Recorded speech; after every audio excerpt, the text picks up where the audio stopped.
Okay, video number 2. Now, these are the monosaccharides, glucose, fructose, galactose, and the disaccharides, maltose, sucrose, lactose. Remember, we have an enzyme, maltase, then we have an enzyme, sucrase, and then we have an enzyme, lactase. All right.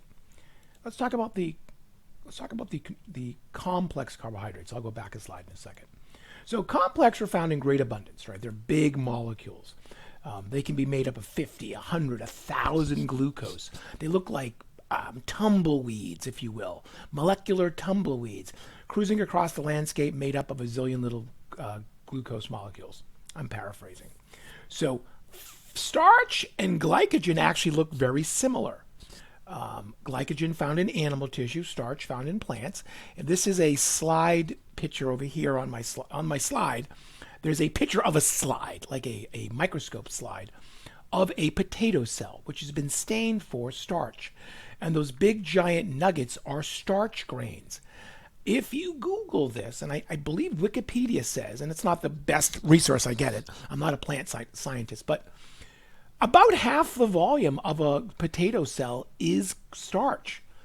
If you're designing a plant food for some species that you created, like some alien engineers who created humans, you could do a lot worse with the potato. It's a pretty good food to have engineered for your humans to cultivate and eat, because it is a great source of carbohydrate.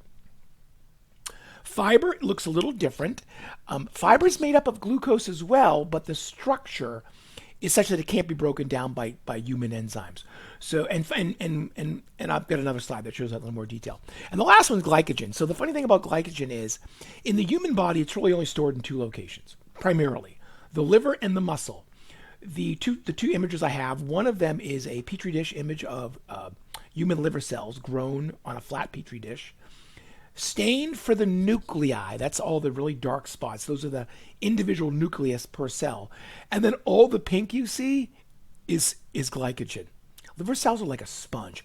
They soak up glucose and condense it into glycogen. Think of the liver as your wallet. Glucose comes in, you put some cash in there. If you need to spend it later, you can. The other image is of a muscle slide, like you took a muscle and cut it across the grain, okay? And the little dark dots, it looks like a bacterial infection, but in fact, those are glycogen nuggets, if you will, inside the muscle tissue. So the difference between the muscle and the liver is when glucose goes in the muscle, it stays in the muscle.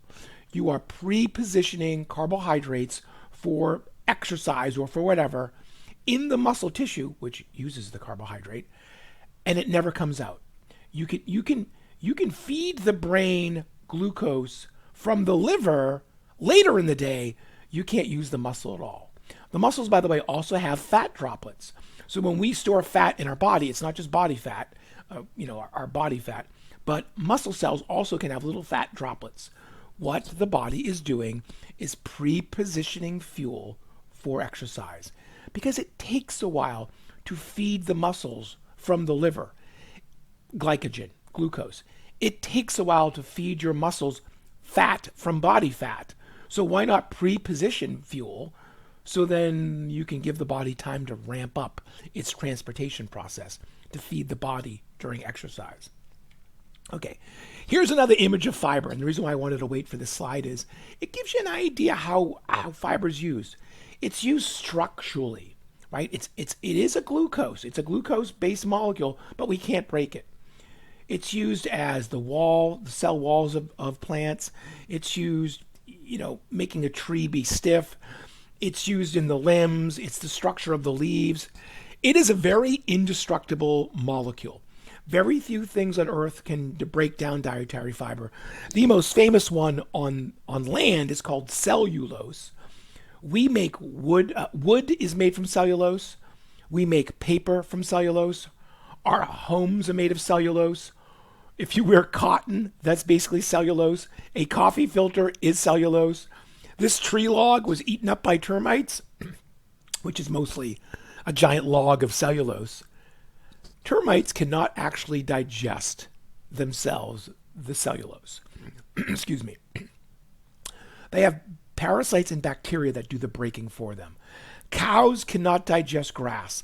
They have four stomachs and bacteria to do the digesting and fermenting for them. It's an amazing molecule. But for us, we can't use it for energy. Okay, and then if you go into the fiber, like one more step into fiber, there are actually two kinds of fibers. There's the soft fibers. Again, these are all indestructible for humans. There's the soft ones and the firm ones. The firm ones, when you think of insoluble, right? It doesn't dissolve in water. Wood would be that example. Celery is an insoluble fiber. If you put celery in a blender and spin it, you get a lot of strands around the blade. That's all the cellulose. It never breaks down. It pretty much goes through intact.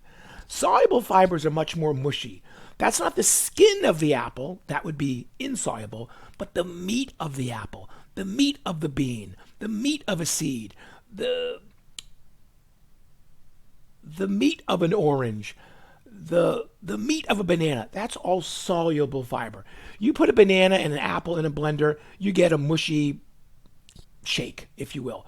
Because the fibers, again, not broken down by the body, but they do dissolve in water and they make for a very viscous solution. They have different properties, which are really important. The insoluble is really important for regularity and going to the bathroom.